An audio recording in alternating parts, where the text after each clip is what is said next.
What are we doing today? Methods. Is it up? Okay. All right. Pop quiz. Whose responsibility was it to tell me to hit this light switch? It's in the process of telling you. Great. Thank you. And you got to me in time, right? Yeah.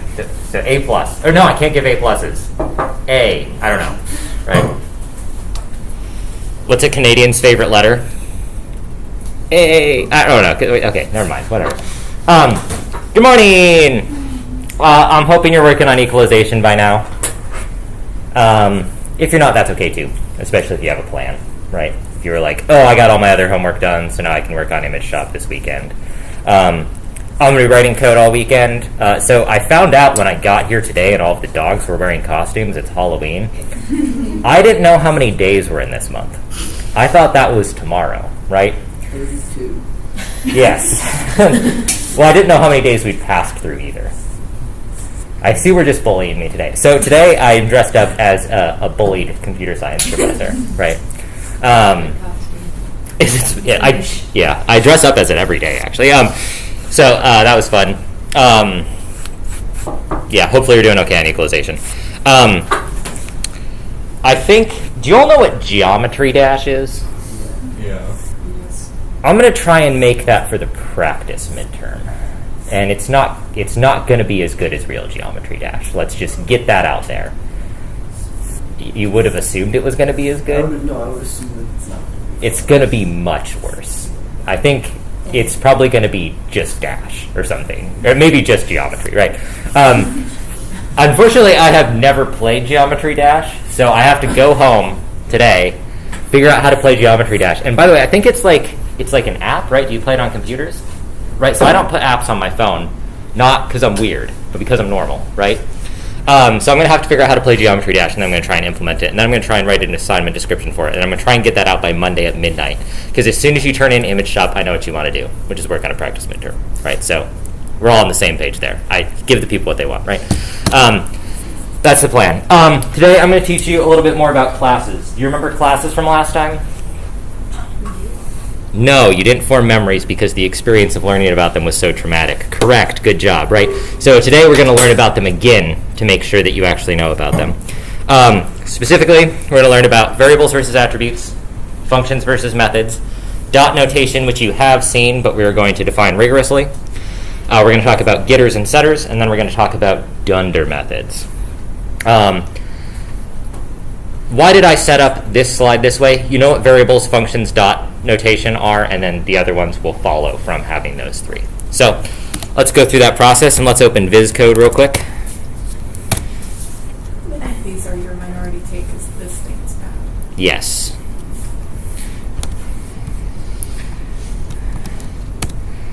I was just talking to someone, who was it? I don't know, I was on a Zoom call with someone yesterday. And they were like, we teach C++. And I was like, have you tried not doing that? And then I was like, oh, I wasn't allowed to say that. And I got in trouble. But to my knowledge, there's no evidence that this is the correct way to program. But it is the most popular way to program. And that's enduringly weird, right? So, for example, if you consider, like, cars, like, there was definitely no competing technology with the internal combustion engine until the electric motors came out. And now the electric motors and internal combustion engine are competing, and it's like unclear which one of them is better. To my mind, there was functional and imperative programming. Then object-oriented programming came out and was worse in every way and became more popular, and the other two forms of programming are still around. It's like a very unusual way for technology to advance. Actually, probably the closest example would be something like fossil fuels, which I think are like known to be less technologically sophisticated than a lot of renewables, but are still like enjoying an industry dominant position. So anyways, I have some other editorializing. Last class I showed you Joel Spolsky. Can I click this? Is this a hyperlink? I don't know how to do this. Revenge of the Nerds. I wonder if I can find this. Okay, so Paul Graham is a person, probably. Like the movie? I don't know. Power. What am I searching for? Where's my notes? Appendix power. Okay. So, one of the things that perhaps we'll say I selfishly would like you to think about is why are, I'll say programming languages, but I actually do mean natural languages as well. Why are languages the way they are? Do some languages have more expressive power? I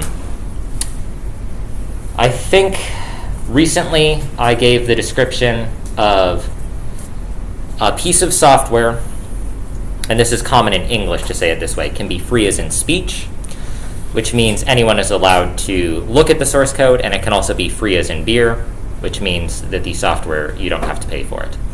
And I don't know what you say instead of free as in beer to an under 21 crowd or a straight edge crowd. So I was saying like free as in price. Free as in candy. Free as in candy. Oh, yeah, it's Halloween. Yeah.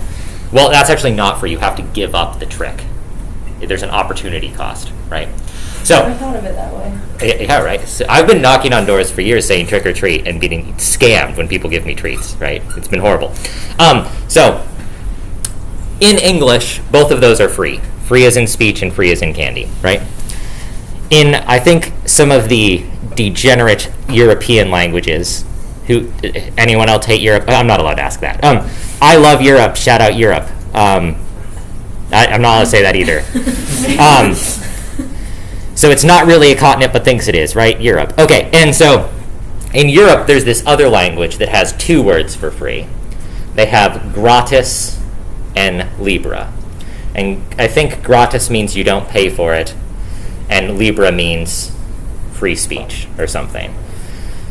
So, the confusion over what free software means is uniquely a phenomenon to the Anglosphere, which just so happens to also be where all of the software comes from.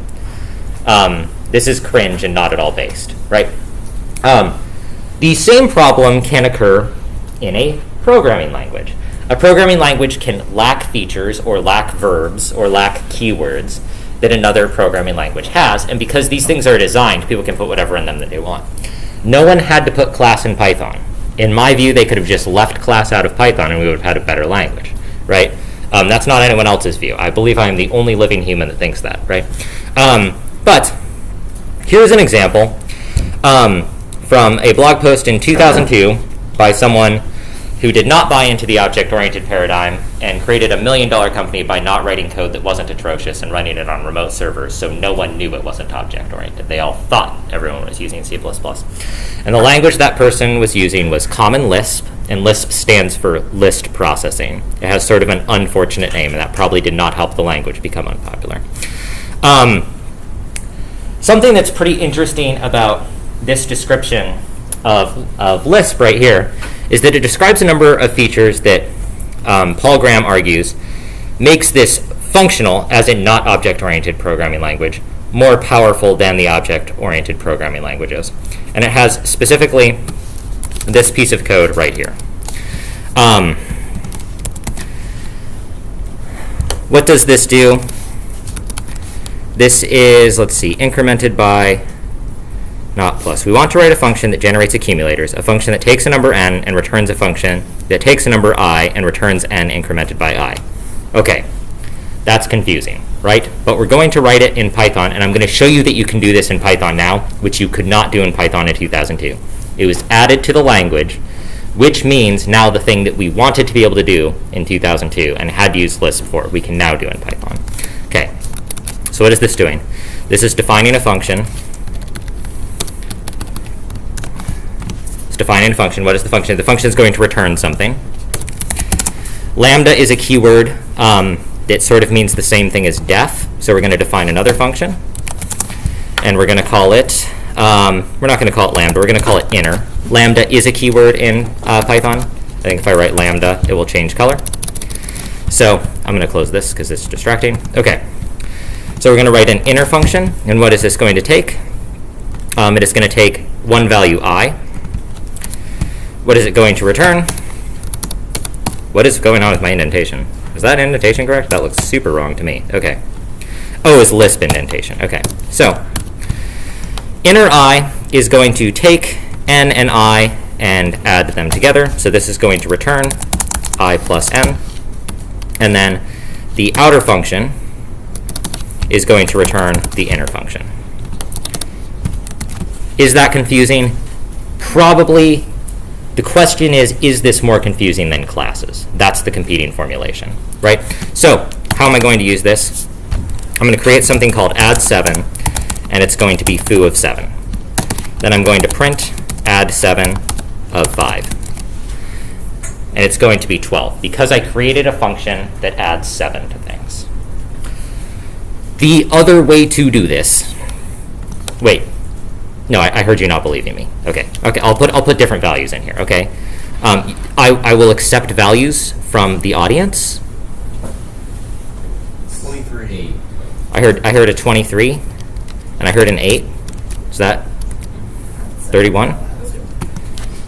But I don't actually know if you said 23 the number or 23 the string.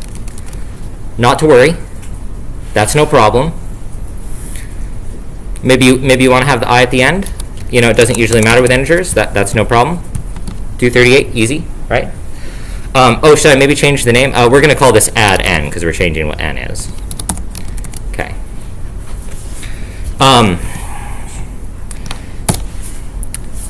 You are all wonderful, innocent people who don't deserve this to happen to you, but I'm going to show you something terrible. You can just put 2 parentheses in a row. Do you see this? Okay, so this is what it looks like. All right. This is creating something that adds 32 to things, and then applying it to something that is 33. This is going to return 65. And I'm sorry, I didn't want that to happen to you either, but it did. Okay. You can also do this with a class.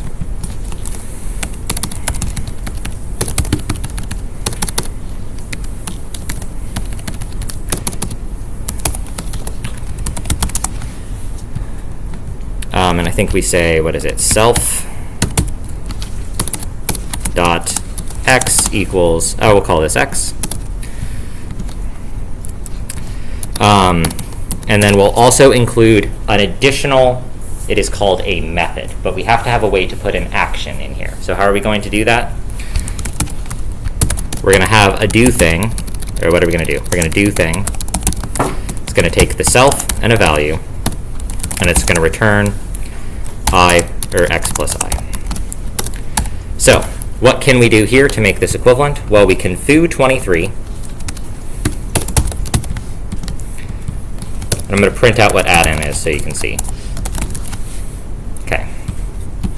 Oh, I forgot a colon. Okay, there we go. I can look inside add-in and I can see it's x, and it's 23. Okay, and then I can instead do thing and add 8 to that. How close am I? Oh, that's supposed to be self.x. Okay. And then we can change this back over to integers. This class fulfills the same functions as arguably the relatively simpler function that returned functions, right? We're going to try and look at them side by side, which we don't know if I'm smart enough to do that. Split right. The list version is just like a pretty straight implementation of the lambda calculus, isn't it? It's pretty close, yeah. Yeah. Which helps if you know the lambda calculus and doesn't if you don't.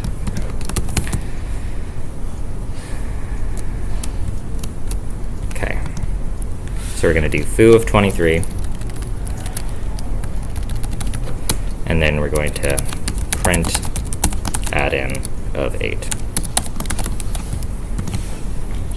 So these side by side are sort of two competing formulations. I'm going to standardize my name. I'm going to change this x to n.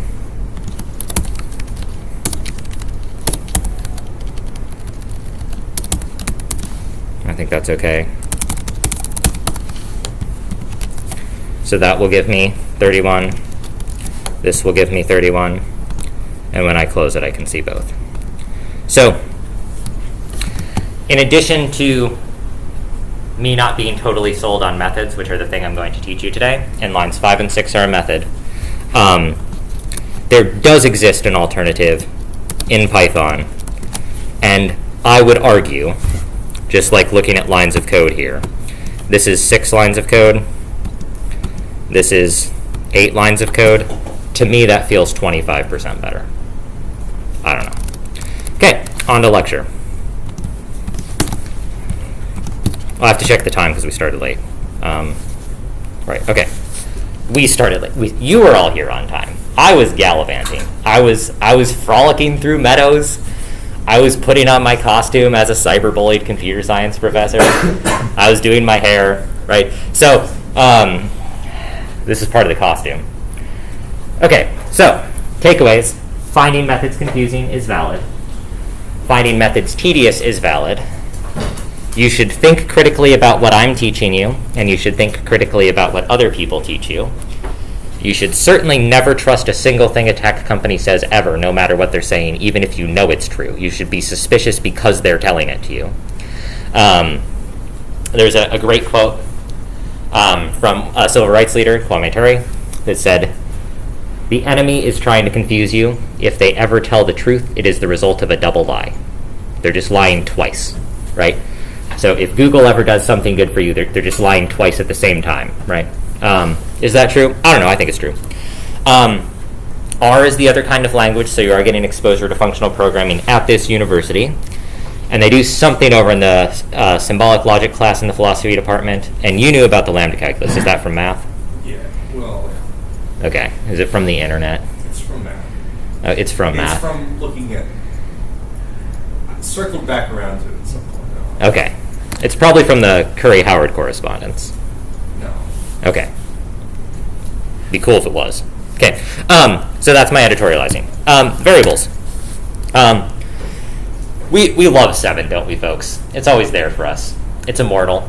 And so if we ever want to hold on to a 7, we have sort of 2 competing options.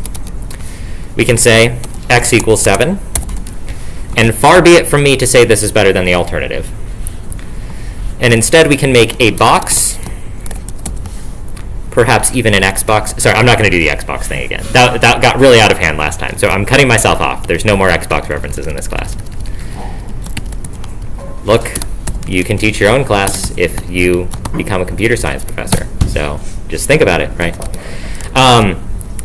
So here is 2 different ways to store the variable value x. You might think boxes are contrived. Okay, I'm going to indulge myself one more time. There's an entire lab in my 200 level class on the box data structure. Look at this. Look how cool this is. Look, at the bottom there's Python. You know what this is. Here, I'll zoom in.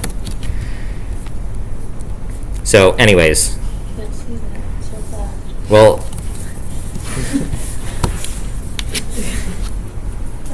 can you flick it? No. Computers suck. Okay, computers are great. Okay. Whew, all right. I'm going to get more sleep, and then I'll be normal next week. Okay. That's not true. I lied. I'm telling lies. Okay. We can also put any sort of thing inside a attribute, which is the name of a variable that is inside of a class. You don't only have to put 7 in there. So let's look at a few examples. I'm going to say over here, f equals abs. We're going to say self.f equals abs. And then we can do some of the same things with these. What? No, that's not. I did not press that yet. Okay. So over here we can say, you know what? We could even put like a -7 in here. You know, maybe get a little crazy. Okay. So I can say f of x, and I can print that. And what's this going to do? It's going to apply absolute value to -7 and give me back a 7. Okay, that was cool and fun. I'm going to move this to the bottom of my screen now. Can I do that? Let's see.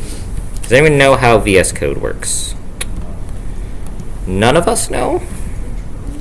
That it seems like one of us would know. Hopefully by the end of this semester. Folks, I think we got it. Gotta hit them with the folks. Okay. All right, so then over here we can make a box. We're going to call it B. We're going to put -7 in our box. And then we can say B dot abs of B dot x. Why not? I think I can do that. All right, let's see. Oh, it has no abs. Okay, it has an f. Okay, so that calculation is allowed, and then we're able to print this. These two things are equivalent. The difference here is that we are enclosing our f and our x inside of a box, so we look things up inside of the box. But this means we could do one thing that is incrementally cooler, which is instead of just throwing abs in here, we could make sure we're always applying abs to whatever the x value is. So we could say, for example, we just want abs of x, and then we can just apply b of f. Let's see, that's not callable. How am I breaking things? Oh, wait. Oh yeah, we don't even need the parens. Okay. Then you can just look up the absolute value. There's one problem with this, which is that then I can later set bx to -14, and the absolute value will remain unchanged. Whereas over here, if I set x equal to 14, or -14, I do love 14s, then we print f of x, the value would change. So somehow we want a different way of solving this problem, and the way we're going to solve this problem is with methods. But before we get to methods, I do want to point out something relatively useful, which I've demonstrated to you, that I can put a function inside of an object. That is, b.f is the function abs, and it is inside of an object. I can do one better. We can put print there. You know I love putting print in things. No one knows why I like doing this. And I can print using b.f. Okay? What else can I put inside there? Well, basically whatever I want. Blah, blah, blah. This is what I'm showing you. So, if we put variables inside an object, and variables can, a variable can be the name of a function, so then we can refer to a function by that name. What else can we do? And, well, we can directly declare functions inside the body of a class. So let's go ahead and demonstrate this and play around with what's going to work and what's not going to work. We will keep declaring the box, but we are now going to define an additional function, and I'm just going to want to display what the x value is. Is that what I'm doing? Yes, we're going to print out the x value. Okay, so I'm going to write a function, def print x. It's going to take no arguments at this time, because the only thing we're going to do in here is we're going to print self.x. Okay? So we can go ahead and define that. We've got squiggles under self. We'll figure out why. And so then I can say b.show, nope, print x. Okay. So what's going on here? This is very similar to if I had, I don't know, if I put self.print x, and it's like print, I don't know, right? And we're going to look up this definition with the dot notation. Okay. What error are we getting? And I'll run this a few more times so we can see that it's popping up every time. Okay. Print box.printx takes 0 positional arguments, but 1 was given. Well, let's investigate what that 1 positional argument was. And we have seen this previously because we have seen over here the same problem. Abs takes exactly 1 argument, and 0 was given. So, what are we going to do with printx? Well, let's go ahead and put an, I don't know, we'll put some variable here. We'll call it var, and we're going to print the var. And we're even going to print a note to ourselves. Var is, or let's see, first arg is. Okay. And when we do that, what do we see? See the same error, which is that self is not defined. So, how are we going to get access to the self? Well, long story short, you have to put self here as an argument to all of your methods. And when you do that, then the method that is inside of the self does not accept an argument here. I don't put anything here. That also breaks. Well, okay, let's put it in quotes. Now it's taking two arguments, right? It's taking two arguments because whenever I say b dot, I am always implicitly providing self as an argument. So the thing before is the same thing as being provided as an argument. And we can see that by printing out the first argument and seeing it's the same thing as the box, and we can also print b here and see it's the same box. Okay. Why is this useful? Because otherwise you couldn't print out x. Otherwise you would have no way to refer to x. Otherwise there is no way to get this x from this line of code to this line of code. So this is a way to store values that we can change and update. You may recall, do you all recall embiggening? You remember the embiggener? Yep. It's one of the embiggeners of all time.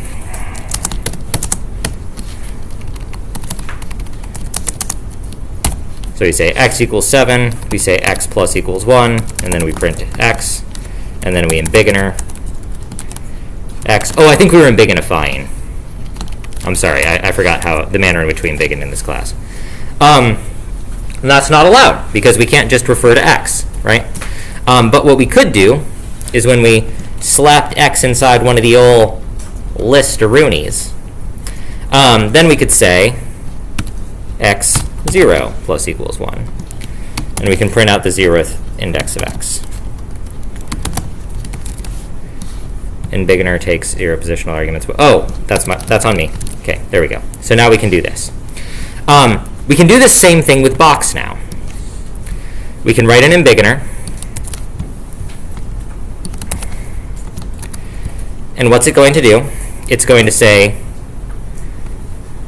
b dot x plus equals 1.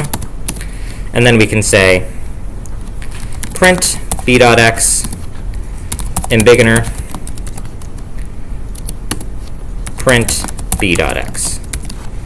And we can accomplish the same functionality that we did previously by putting something inside a list, by putting it inside a box. So we're able to accomplish the same way of having some value that can grow and change that we can refer to using the box. But we can do one better. We can take embiggener and we can put it inside.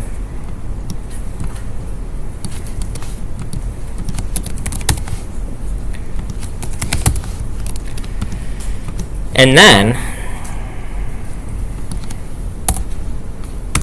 embiggener is a lot of letters. Okay. We can accomplish the same thing where we're increasing. But now we can have more than one box. We can have perhaps a box named X, perhaps an X box. Okay, sorry. And perhaps it will be the Xbox 360. I said I wasn't going to do it. I can't. I'm powerless before the charm of the Xbox 360. Sorry? I guess they're also powerless? Yeah? Yeah? Yeah, me and the Xbox 360, we have that in common? Okay. You could say perhaps it's your Xbox 360. Your, okay. Please don't put anything I've done in the last week in the course of vowels. Just forget this happened, right? Like, be like, Kelvin seemed normal most of the time. That's a good thing to put in there. Be like, I would even say like suspiciously normal would be a good thing to put in there. One of the normal professors of all time. Okay. What was I doing? Right. Okay. Now I can embiggen different things. This is cool and good. This is totally rad. This is, I don't know. I ran out of adjectives. It's dope. Yeah, normal. Yeah. It's skibbity. Okay, all right. So okay, it's not skibbity. Don't say I said it was skibbity. Will be in the course of vowels. Dang it! I always forget there's course of vowels. Okay. Just kidding. You're allowed to do this. I'm not a big fan. Let me just show you this so I'm not lying to you. You don't have to initialize x to anything. You can get rid of an it. And you can just say x equals 7. It's fine, this is allowed. Okay, I feel so defeated doing this. Okay. And then what do? We say b equals box. And then we say b.printx. So, if you always want to initialize your box to the same value, you can do it like so, and you can still change the value with b.x, and then you can print different x values. So this is possible. You don't have to have an init. You can just write random nonsense in here. Why can you just write random nonsense in here? That's a great question. This is random nonsense. This is just defining a variable named printx. This is the same as if it was equals. Okay, we had one lambda calculus appreciator in here, so everyone else close your eyes. Print x equals lambda self, let's see, print self.x. I don't know if this works, I bet it works. It's the same thing as defining it with an equals. Print or def essentially is defining something with a single equal sign. It's just defining this. No one likes to write things with lambdas, but this is logically equivalent to what I just showed you, okay? So this is printx is the function that takes a self and prints the x inside self, okay? What's this? We're pressing back, we're going back. Printx is the function that takes a self and prints the x inside self. It's the same thing. So anywhere you can slam an equals or a def, you can do the other one. It's the same thing. And I know what you geniuses out there are thinking. You're thinking, can you put a class inside? Yes, you can. Don't do it. Okay, all right. Just stop. Okay. Well, maybe do it. Just it could be funny, right? Okay. All right. Dot notation. Oh, right. Okay. Here's something that's awful. Never do this. Okay. We're looking at this one. I'm going to close thing. Okay. Okay. So we all agree that this is already bad and wrong and evil, right? There's no dissenting opinions at all. That's good, because I don't tolerate dissent. I love totalitarianism. Okay, so, sorry, I meant democracy. I almost got it on the first try. What I meant to say is I love democracy. They call me Palpatine. That was my nickname, because I was everyone's pal. Right? Ow! Oh gosh, I forgot I busted on my finger. Okay. Never do finger guns after having an altercation with a shelter cat. Okay, so the shelter cat will always win that altercation, right? Like the shelter cat has like 22 things that are sharp enough to break my skin, and I can't do anything to the shelter cat, right? Faster, smarter, doesn't have to go into work every day. So, okay, what were we doing? Right. Oh, dot notation. Okay, let me show you the worst thing you've ever seen in your life. Okay, right? So this makes sense, right? We have a B, and B has a printx inside of it, right? That makes sense. What if it made even less sense? Because you know what else has a printx inside of it? Box. So what if we just write box here? Okay, well, this isn't that bad. Hold on, hear me out. I'm missing one required positional argument, self. That seems okay, because self is, listen carefully, an instance of class box, right? It's not the platonic ideal of box. It's a box. It's like the shoe box that my shelter cat was in, right? So all I'm going to do is I'm just gonna sneak a little tiny, just gonna put an instance of the box in there, right? That's all. It's just one argument. Said it needed one argument, so I'm gonna put it in there, and it's going to work. Should this be allowed? Absolutely not. Here, let's view.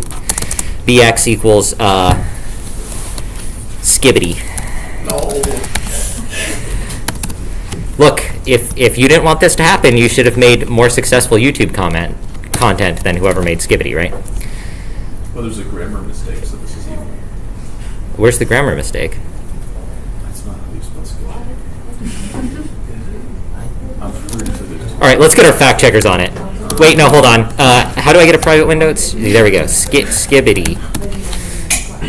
Am I lying? I might be lying. I might be spreading misinformation. I'm actually spreading misinformation. That's okay, I wanted it to keep I would going. never spread misinformation on the internet.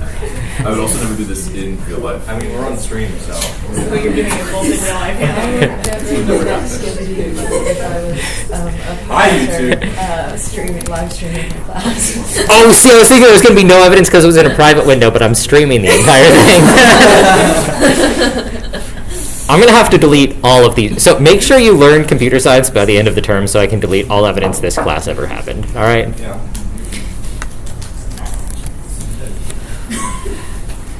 I put Skibbity in the Xbox. They're going to call the new generation the Xbox Skibbity. No. What, you're not an Xbox gamer, are you? Surely you're a PlayStationer. No. Yeah. Yeah, so you won the console wars. What else do you want? Okay. Skibbity-doo-dah, skibbity-day. Okay, and this, what is this? This is the exact same as print x with no arguments, right? So, these are the same thing. But wait, there's more. Doesn't this mean that we can do some, like, extremely unhinged nonsense, like not have self in there? Of course. So we're going to write a function called print skibbity. It's going to accept no arguments, because I will accept no arguments when it comes to printing skibbity. It's just going to print a little skibbity real quick. Skibbity printer, okay? And then, what can we do? Are you all having fun yet? You better be having fun. Wait, is it only me that's having fun? Yeah. Well, that's okay. That doesn't bother me at all. Okay, so then we can say box.print skibbity. I can't believe I'm doing this. Look, it's the skibbity printer. No arguments. And you can do that even if there's not a box. Even if only the Platonic ideals of boxes exist. The Platonic ideal of a box can print skibbity. But the Platonic ideal of a box cannot print x. That's not allowed, right? But if I throw a box inside print x, then I can do it. And the alternative to this is Alonzo Church's lambda calculus. So, yeah. Anyways, you've seen this previously, that's why I had to show it to you. Because a gimmage is the Platonic ideal of image. It's not a specific image. It's not an image. Okay. So, this is dot notation. Getters, setters. All right. I'm a bona fide certified hater. I hate things. I get up extra early in the morning to drink my Haterade, which I drink before, after, and during when I'm drinking my milk, which, by the way, is much cheaper now because of the soybean trade war. So my soy milk is far cheaper than it was a few months ago. So, remember to vote, kids, right? Okay. Self. Okay. What are we going to do? Let's put an x in that box. Why not? And then we're going to set box equal to x, okay? Why are we doing this? Well, I have to demonstrate to you getters and setters. Okay, so if you have an x box, b equals box, it's not too bad to get the value in the box with dot, okay? And so you can say print b dot x, and then we can change the value in the box with single equals assignment. And what does Beyonce always say? All the single equals, right? So you can always remember it because there's a song about it, right? Did I make that up? I thought that was pretty good. Okay, b dot x equals. We'll put an old 32 in there. Then we'll print b dot x. Okay, right? Box is missing a required argument. Number. Someone give me a number. 1. It's the loneliest number since the number 1. Okay, so this is one way to interact with classes. And I gotta tell you folks, I hate this a lot less than the way I'm gonna teach you how to do it, okay? And why is that? Well, so maybe you don't want just anyone coming around and fiddling with the contents of your Xbox, right? What if, for example, I don't know, they overwrite your 112% completion save on Hollow Knight, right? And then you have to go back and beat the game again before you play Silksong, right? You see how that would be hard on us, right? So to do that, I kid you not, the expected way you do this in Python is you simply slap a single underscore in front of everything. And then people are just supposed to know not to overwrite your 112%, whatever, video games. Yeah, I'm a gamer, right? Okay, so they call me the gamer of games. Okay, so if you do this, you're not supposed to overwrite it. If you put 2 underscores in here, it actually does break, I think. We'll see. Yeah, so that's actually not allowed. So you can actually make it not allowed, right? But anyways, this is like all convention and really like hand wavy and loosey goosey. But if there's an underscore like that, what you're supposed to do is you're supposed to instead not look things up directly, but you're supposed to use quote getter and setter methods. Okay, so we're gonna write a getter method. And by convention, the getter method is called done for getter done. Okay, sorry. Okay, all right. So, get x, and what does this accept? It accepts only the self.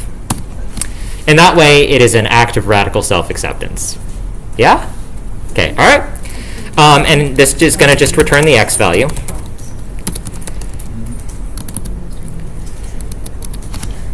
Okay, and so what can we do now? Now we can print b.getx. We can set b.x equal to 32. This is still poor form. But this is, b.getx. Okay.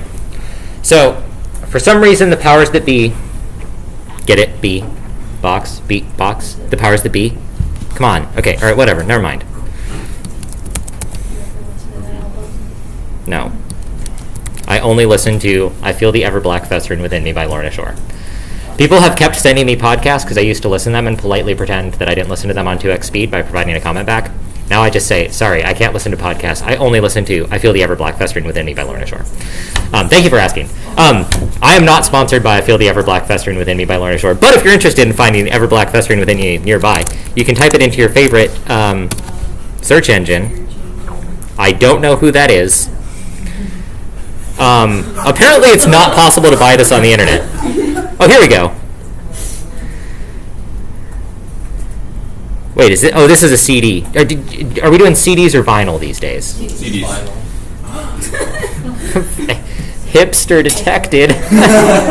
Wow, do you live in Portland? Or worse, like Salem? Okay. Well, $16.98, dang it, I only have $16.97. I will give you 1 cent if you buy I Feel the Ever Black Festering Within Me. Okay. So for some reason, and like maybe there's a reason, right? It is considered better form to write an entire method out and use that to retrieve the x value. And then separately, there's setter methods. So we have def, setx, self. But this requires an additional argument because we have to say what we're setting x equal to. So we also take an x. And then what do we do in here? I don't know what I just pressed. We're gonna trash can it. And this is going to say self._x equals x. Okay. And then we are going to change this from b.x equals 32 to b.setx of 32. And this was invented by volleyball players who were pushing the radical bump set spike agenda. That's not true. I lied. I made that up. It'd be fun though. I think that is a preferred type of setting to this. What is one benefit of doing this? Well, say you have an int box that is only supposed to contain ints. Well, then what do? You set this to the default int value, which is probably 0. Let me check. Okay, it's 0. And then if the type of x is equal to the type of self.x, then you set self._x equal to x. So in this case, we can prevent things from being other than ints from going into our box. And we can do the same thing here. Okay. And we're going to change this to int box. Okay. This code will all work the same, but what if I were to perhaps make a typo, and I were to accidentally try and set my x to some numerical value that's a string, right? That might be bad or something, right? And so if I try to do that,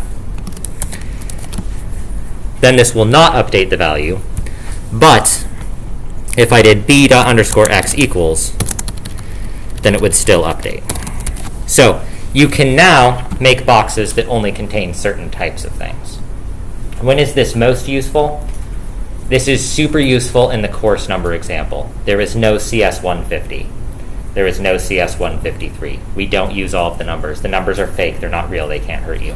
There's a specific subset of the numbers we use. So, for example, you can have an odd box that only stores odd numbered values. So it checks to see if this thing is x, and then that's so much code. I'm sorry, I'm too tired to write that right now. But you can imagine you can force numbers to be odd by adding 1 to them if they're divisible by 2, right? They call that easy peasy. It was invented by the famous philosopher scholar Lemon Squeezy, I don't know, 12 years ago or something. Okay, those are getters and setters. You're going to write a lot of getters and setters this term. So get used to the idea, and then you will probably never write them ever again for the rest of your life. Yay! One of the great things you heard of the AI. Have you heard of the AI? Yeah. So since you don't have to use your brain to write getters and setters, the AI can write the getters and setters. No one can make you write a getter and setter ever again. You can just drain a small lake in inner Montana instead and have a computer spit out 4 lines of text.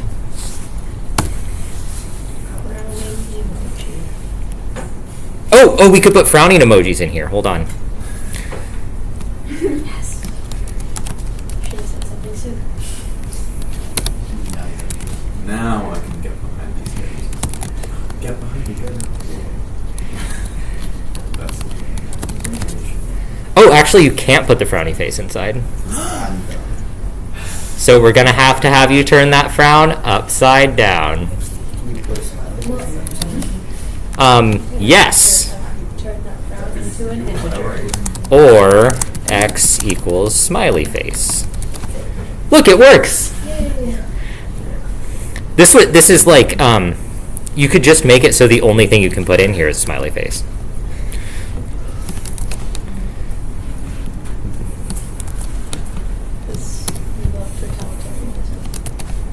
And that's on God. Okay.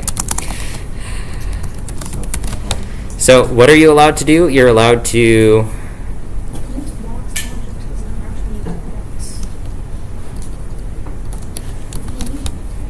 Did I break something? Int box has no attribute _x. Wait, for real? Oh no, I have to underscore it here. Okay. So here's a fun thing you can do. Do you all love the illusion of choice? yeah. Ta-da! You can get and set it to whatever you want, but it will always be turning that frown upside down. And that's why I love methods. Okay. I think this looks terrible, personally. But that's okay. All right, dunder methods. Dunder is short for double underscore. You've seen one, init. There's a technical term we use to refer to how these boxes look, which is that's turbo uggo is the technical term.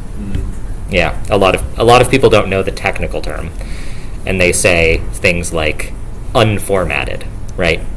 But we know the truth. But wouldn't it be cute if it looked cute instead? So instead, we're going to write a double underscore method, which is repr for representation, I think. Is that true? Yes, we are. Okay. Oh, I don't have to type. Big ups. Yay. So we can write a representation function. What's this? This is going to return a string value. It has no attribute val. Oh, that's true because it has underscore x.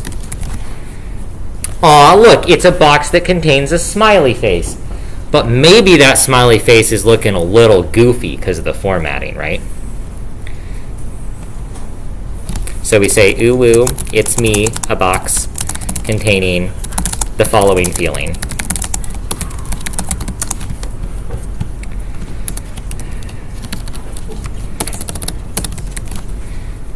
See, look.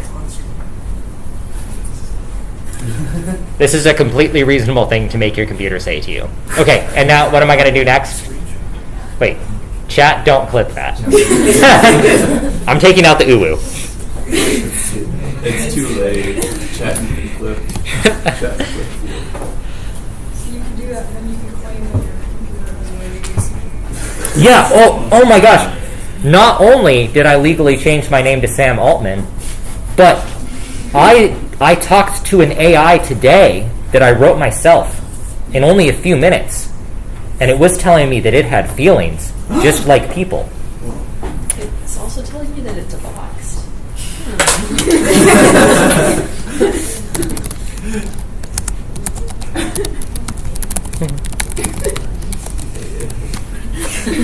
It's me, What? an AI superintelligence / God containing the following feeling. Smiley. So when our AI overlords come for us, I will be able to present this as evidence that I was making them happy from the onset. But if they don't adopt a hedonistic moral perspective, then they won't care about that happiness. So nominally today I taught you about methods, and I think I accidentally taught you a bunch of other things as well. Good luck on image shop.